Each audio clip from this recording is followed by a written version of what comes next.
Hello everyone, কেমন আছেন আপনারা সবাই? আজকে অনেক দিন পর আমি একটা কুকিং ভিডিও শেয়ার করছি। সো এখানে আমি চিকেন কোফতা রান্না করেছিলাম।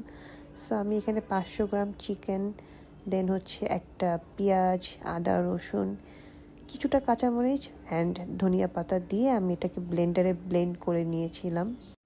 দেন আমি এটাকে সুন্দরভাবে ব্লেন্ড করার পর আমি লবণ, দেন গরম মশলা, একটু জিরা পাউডার অ্যান্ড মরিচের গুঁড়া দিয়ে অ্যান্ড 2 টেবিল স্পুন তেল দিয়ে আমি এটাকে ভালোভাবে মিক্সড করে নিচ্ছি। দেন এটাকে আমি কাবাবসের মতন লম্বা লম্বা করে সাইজ করে নিয়ে এটাকে আমি ফ্রাই করে নিচ্ছি, যে একটু লাল লাল ফ্রাই করে নিয়ে দেন আমি এটার সো আমি এটাকে লাল লাল করে ভেজে নিয়েছি। অ্যান্ড এখন আমি পেঁয়াজ, তারপরে কাজু বাদাম, দেন আপনার একটা টমেটো এটা দিয়ে আমি এটাকে একটু নরম করে নিয়ে এটাকে আমি ব্লেন্ডারে ব্লেন্ড করে একটা সস বানাই নিচ্ছি। অ্যান্ড আদা রসুন বাটা।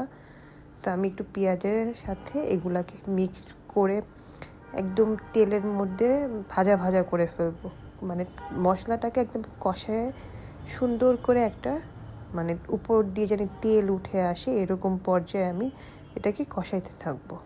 ভালো মতন কষানো হয়ে গেলে দেন আমি এখানে 1 কাপ গুঁড়া দুধ অ্যাড করব। দেন আমি এটাকে আবার সুন্দরভাবে জ্বালাই নেব। সো এটা যখন বলক চলে আসবে দেন আমি এখানে আমার কাবাবগুলা অ্যাড করে দিব। অ্যাড করে এটাকে আমি 5 থেকে 10 মিনিটের মতন ঢেকে এটাকে রান্না করে নিব। তো আমার রান্না ডান।